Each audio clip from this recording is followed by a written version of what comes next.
Hello అండి, welcome to మావి చిగురు స్టోరీస్. ఈరోజు కథ జాలరి అత్యాస. ఒక గ్రామంలో ఐలయ్య అనే జాలరి ఉండేవాడు. అతడు చుట్టుపక్కల ప్రాంతాల్లో చేపలు పట్టి అమ్ముకొని జీవించేవాడు. ఎంత కష్టపడినా కుటుంబం గడపటానికి ఇబ్బందిగానే ఉండేది. ఏ రోజు చేపలు పడకపోయినా ఇక ఆ రోజు తిండి కష్టమే. కానీ అతనికి ఒకరోజు అనుకోకుండా అదృష్టం కలిసి వచ్చింది. ఎప్పటిలాగే చేపలు పడుతూ ఉండగా వలకు ఒక వింత చేప చిక్కింది. అది బంగారు ఛాయతో అందంగా ఉంది. అలాంటి చేపను ఐలయ్య ఎప్పుడూ చూడలేదు. దాన్ని వెంటనే ఇంటికి తీసుకొచ్చి భార్యకిస్తూ, చూడు, ఈరోజు ఈ వింత చేప నా వలలో పడింది. దీన్ని కూర వండి పెట్టు, మహా రుచిగా ఉంటుందనిపిస్తుంది అన్నాడు. అయితే ఆశ్చర్యంగా చేప, అయ్యో, నన్ను చంపకండి, చెరువులోనే వదిలిపెట్టండి. అందుకు ప్రతిగా నీకు ఒక మణి ఇస్తాను. దాన్ని అమ్ముకుంటే మీకు చాలా ధనం వస్తుంది, పేదరికం పోతుంది అంటూ నోట్లో నుంచి ఒక మణిని బయటకు వదిలింది.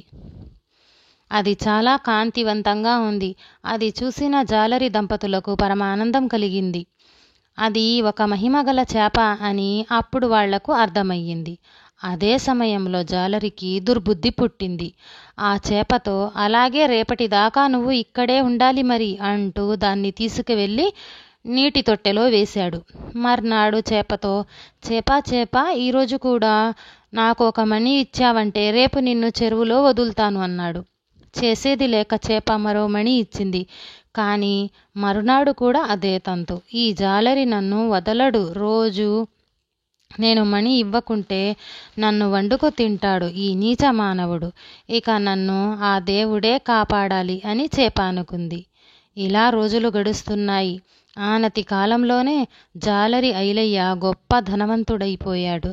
చేపలు పట్టటం ఎప్పుడో మానేశాడు. ఉండటానికి ఒక చక్కని భవంతి కూడా కట్టుకున్నాడు. ఇప్పుడు తన ఇంటికి వచ్చిపోయే బంధువులు, స్నేహితులు ఎక్కువయ్యారు. ఇల్లు ధర్మసత్రంలా మారింది. అయితే వాళ్ళందరికీ వేధిస్తున్న ప్రశ్న ఒక్కటే, ఐలయ్య ఉన్నట్టుండి ఒక్కసారిగా ఇంత ధనవంతుడు ఎలా అయ్యాడా అని.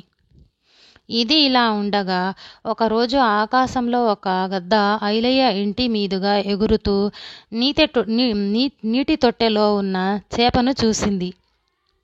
అంతే, వేగంగా కిందకు వచ్చి చేపను పట్టుకొని పైకి ఎగిరింది. ఆ చేప తనకిక చావు తప్పదు అనుకుంది. వెంటనే దానికి ఒక ఉపాయం తట్టింది. తాను కదలటం మానేసి చనిపోయిన దానిలాగా వేలాడసాగింది. నిజంగానే చేప చనిపోయింది అనుకొని గద్ద కాస్త పట్టు సల్లడించింది. ఆ సమయంలో గద్ద చెరువు మీదగానే వెళ్ళసాగింది. గమనించిన చేప అదే అదునుగా తన బలాన్ని అంతా ఉపయోగించింది. వేగంగా అటూ ఇటూ కొట్టుకుంది. అజాగ్రత్తగా ఉన్న గద్ద పట్టు నుంచి కింద పడింది. అది కూడా ఒక్కసారిగా చెరువులో పడింది. బతుకు జీవుడా అనుకుంటూ వెంటనే చెరువు అడుక్కు చేరుకుంది. ఇక ఇంటి దగ్గర నీటి తొట్టెలో చేప లేకపోవటంతో జాలరి గమనించి బౌరుమన్నాడు. చుట్టుపక్కల ఎంత వెతికినా దాని జాడ కనిపించలేదు. జల్సాలకు అలవాటు పడిన ఐలయ్య ఇక కష్టపడి పనిచేయలేకపోయాడు. దుబారా ఖర్చును తగ్గించుకోలేకపోయాడు. చూస్తుండగానే సంపద అంతా హరించుకుపోయింది. చివరికి తిరిగి ఎప్పటిలాగే చేపలు పట్టుకొని జీవించక తప్పలేదు. ఈ కథ నచ్చితే లైక్, షేర్ చేసి సబ్స్క్రైబ్ చేయండి.